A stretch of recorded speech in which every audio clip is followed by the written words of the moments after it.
ભાવનગર શહેરના કુંભારવાડા વિસ્તારમાં આવેલા ખોડિયાર ચોક પાસે વરસાદનું પાણી ભરાઈ રહેવાને પગલે ગંદકી જેવા માહોલ સર્જાતા સ્થાનિકો અને રાહદારીઓ પરેશાન થઈ રહ્યા છે। મહાનગરપાલિકા દ્વારા પ્રી મોન્સૂન કામગીરી કરવામાં આવે છે ત્યારે લાખો રૂપિયાનો ખર્ચ કરીને પણ વરસાદી પાણી ભરાઈ રહેવાની સમસ્યા યથાવત રહી છે। વરસાદનું પાણી રોડની એક તરફની સાઈડમાં જમા થઈ રહેવાને કારણે ગંદકી થઈ રહી છે। કુંભારવાડાના ખોડિયાર ચોક પાસે રહીશોના ઘરની આગળ વરસાદી પાણી ભરાવાને લઈને રોગચાળો ફેલાવવાનો ભય સતાવી રહ્યો છે।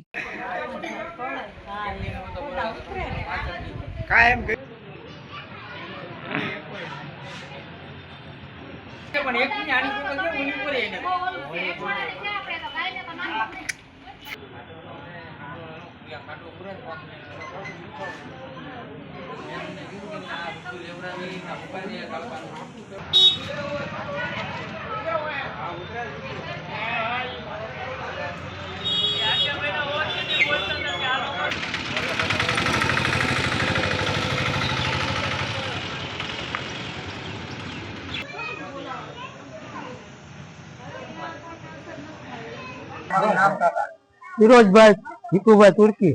કયો વિસ્તાર છે આ ખોડિયાર ચોક કુંભારવાડા નારી રોડ। શું પ્રશ્ન છે આ અમારે રોજ આ 15-20 વર્ષથી આ પાણી આમને ભરાય છે ખાડામાં। માણસો માંદા પડે, છોકરા માંદા પડે, ગड्ढा બુઢી અત્યારે માંદા ઘણા છે। 15-20 વર્ષથી આ પ્રોબ્લેમ છે, આ કઈ કામ જ નથી થતું। પાણીનું ગટરનું ના બધું અમારે પરિસ્થિતિ આવી જ રહે છે। છોકરા અમારે બચ્ચા નાના છે, અમે રજૂઆત કરીએ છીએ પણ અમારી કોઈ રજૂઆત સાંભળતા જ નથી। ગમે કુંભારવાડા સીતરામાની ડેરી નારી રોડ કેટલા સમયથી આ અમારે 7 થી 8 વર્ષથી આમ નામ રહે છે, બરાબર। એટલે અમારે ગમે ને કહીએ છીએ ઘડીક આવીને વયા જાય, તમને કોઈ હરખો જવાબ દેતા નથી। અમે ત્યાં જાવી તેમ કે અહીંયા આવવાનું નહીં એમ।